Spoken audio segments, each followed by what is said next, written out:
ইরফান, ঈদের ছুটি তার উপর শুক্রবার বেলা বাড়ার সাথে সাথে সমুদ্র সৈকতে পর্যটকদের ভিড় বেড়েছে কিনা একটু জানাবেন।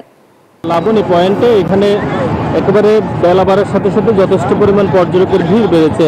সৈকতের যে পর্যটকের আগমন সেটি আসলে সকাল থেকে আজকে অব্যাহত আছে। বিশেষ করে শুক্রবার ছুটির দিন হওয়াতে আজকে যারা সৈকতে ঘুরতে আসছেন তারা মোটামুটি বলা যায় বেশ উচ্ছ্বসিত। সৈকতের নীল জলরাশিতে পা ভিজে তারা উচ্ছ্বসিত এবং আজকে যে কক্সবাজারে পর্যটক আগমন এটিতে বলা হচ্ছে প্রায় লক্ষাধিক পর্যটকের সমাগম হবে কক্সবাজারে। আমরা হোটেল মোটেলের যারা ব্যবসায়ীরা রয়েছেন তাদের সাথে কথা বলেছি, তারা আমাদেরকে যেটি জানিয়েছেন আজকে কক্সবাজারে প্রায় শতভাগ হোটেলে বুকিং হয়েছে এবং অনেক পর্যটককে আমরা সকাল থেকে দেখছিলাম যারা হোটেলে রুম না পেয়ে বিভিন্ন জায়গায় ঘুরুঘুরি করছেন এবং কিটকোট যে ছাতাগুলো রয়েছে সৈকতে সেখানেও আসলে অনেকে বসে থাকতে দেখা গেছে।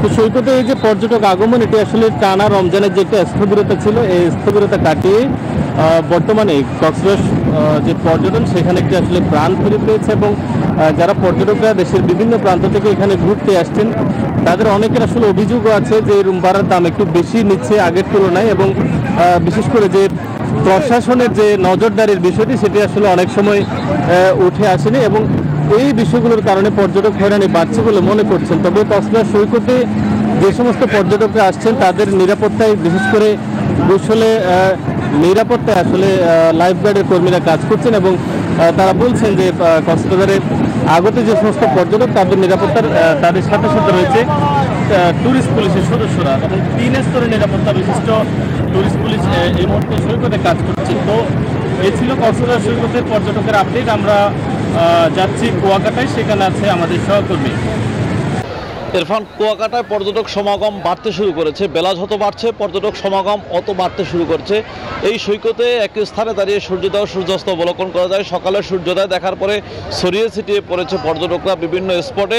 সকল স্পটগুলোতে পর্যটক রয়েছে, সকল হোটেল মোটেল বুকিং রয়েছে, কোনো হোটেলে সিট ফাঁকা নেই। সিট না পেয়ে কমিউনিটি ট্যুরিজমের মাধ্যমে বিভিন্ন বাসা বাড়িতে সাপোর্ট নিয়েছে অনেক পর্যটকরা এবং বিভিন্ন সামাজিক প্রতিষ্ঠানগুলোতেও মসজিদ মন্দিরগুলোতেও কিন্তু পর্যটকরা অস্থায়ীভাবে আশ্রয় নিচ্ছেন। এত বেশি পর্যটক সমাগম কুয়াকাটা হয়েছে। এই সুযোগকে কাজে লাগিয়ে এখানে ব্যবসায়ীরা হোটেল ভাড়া বাড়িয়ে দিয়েছেন বলে অভিযোগ করেছেন পর্যটকরা এবং খাবার রেস্তোরাঁগুলোতে দাম বাড়িয়ে দেওয়া হয়েছে বলে অভিযোগ রয়েছে। যে মাছ 200 টাকা বিক্রি হতো পিস সেটা 300 টাকা বিক্রি হচ্ছে, এভাবে কিন্তু অভিযোগ করছে পর্যটকরা। তবে আমরা রেস্তোরাঁ মালিকদের সাথে কথা বলেছি, তারা এই অভিযোগকে অস্বীকার করেছেন এবং হোটেল মোটেল কর্তৃপক্ষ জানিয়েছেন যে বিগত দিনগুলোতে যখন সরকারি ছুটি ছাড়া যে দিনগুলো থাকে তখন তারা ভালো একটা ডিসকাউন্ট দিয়ে থাকে, আর এই দিনগুলোতে ভিড় বাড়ার কারণে তারা ডিসকাউন্ট না দেওয়ার কারণে তাদের বিরুদ্ধে এই অভিযোগ আসে, এমনটাই তারা দাবি করছেন। তবে প্রশাসনের তেমন কোনো তৎপরতা দেখা যাচ্ছে না, কোনো মোবাইল টিম নেই, কাজ করছে না মাঠে।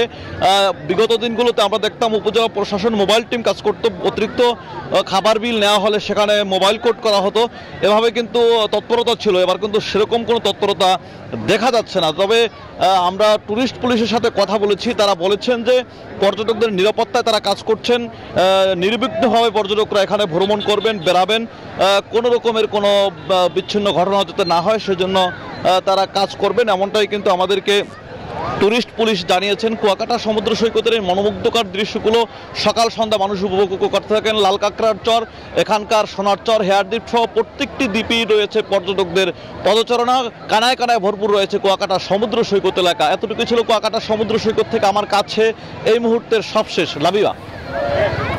বান্ডেল থাকলে প্রতি সেনমানিতে টাকা বাঁচবে। বিকাশ সেনমানি বান্ডেল কিনে জিতুন প্রতি লেনদেনে।